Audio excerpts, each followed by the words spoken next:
War against illicit drugs trafficking, an Ibadan-based businesswoman and an auto parts dealer who attempted to export consignments of opioids and cocaine from the country are among several persons arrested by the operatives of the agency in the past week. We have details in this report. Operatives of the National Drug Law Enforcement Agency, NDLEA, have arrested an Oyo State-based businesswoman, Dorcas Adewunmi, and an auto parts dealer, Arinze Ora, at the export shed of the Murtala Muhammad International Airport, Lagos, over attempts to allegedly export consignments of 924 bottles of codeine-based syrup and 5,250 tablets of Rohypnol, hidden in cartons of foodstuffs for onward movement to London and Congo Brazzaville. On Tuesday, the 10th of September, a special operations unit of the NDLEA arrested two brothers who are allegedly sponsors of traffickers who specialize in exporting drugs by ingestion to Vietnam. NDLEA operatives also arrested 3 men along the Bauchi-Gombe road in the past week, and a search of their truck led to the seizure of 2,490 pills of tramadol concealed in bags of salt. In Bauchi State, no fewer than 208,920 pills of tramadol and diazepam were seized from a 35-year-old suspect, Chinedu Asadu. NDLEA operatives also discovered at least 350,000 bottles of codeine-based syrup in 2 containers shipped in from India during a joint examination with men of the Customs Service and other security agencies at the Tinkan port in Lagos State. Also, 104 kilograms of cannabis was allegedly recovered from 2 suspects, Abba Abdullahi and Mustafa Yahaya, along the Lagos-Ibadan Expressway. In a statement signed by the Director, Media and Advocacy of the NDLEA, the Chairman, Chief Executive Officer of the NDLEA, Brigadier General Muhammad Buba Marwa, retired, expressed gratitude to operatives of the agency and other compatriots across the country for efforts made. Still on to TVC News. We'll have more stories after this break. Stay with us.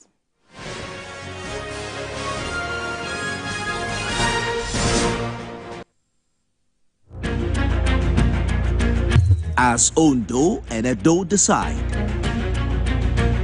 follow the votes, updates and results. Our team of correspondents are spread across the states with live updates and analysis as results are declared. Stay with our round-the-clock coverage, only on TVC News.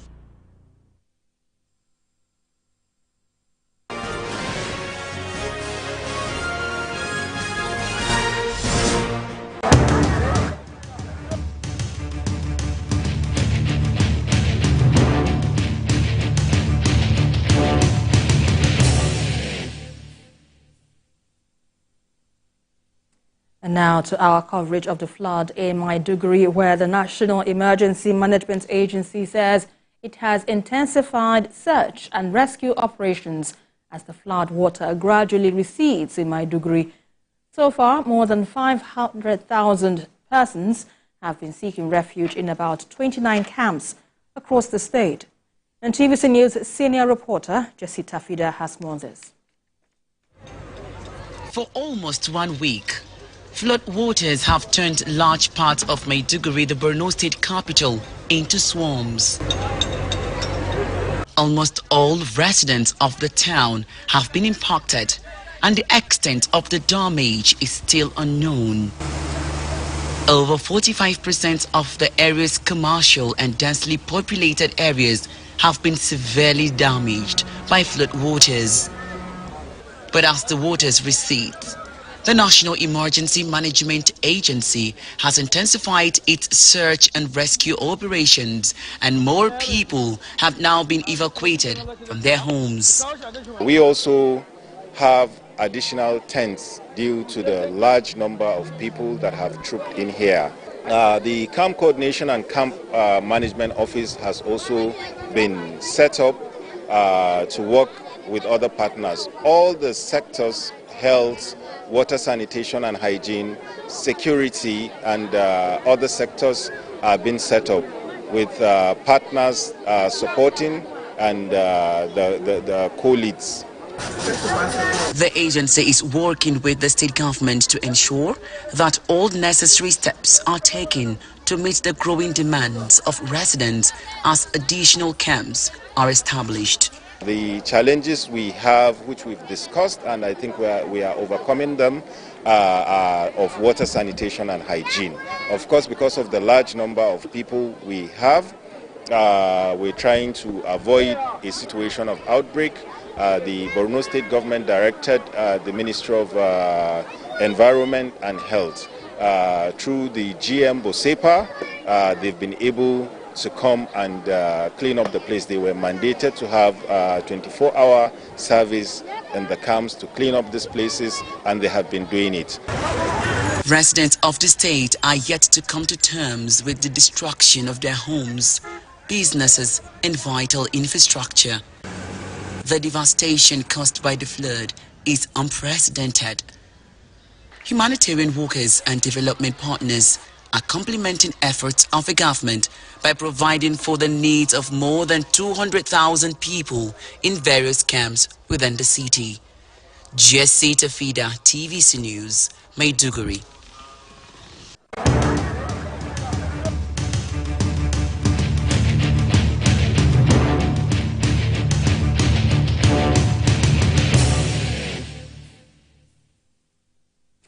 Now to politics, where hundreds of women under the Odatiwa Women Initiative have resolved to mobilize support for Governor Lucky Ayedatiwa in Odigbo and Eseodo local government area of Ondo State.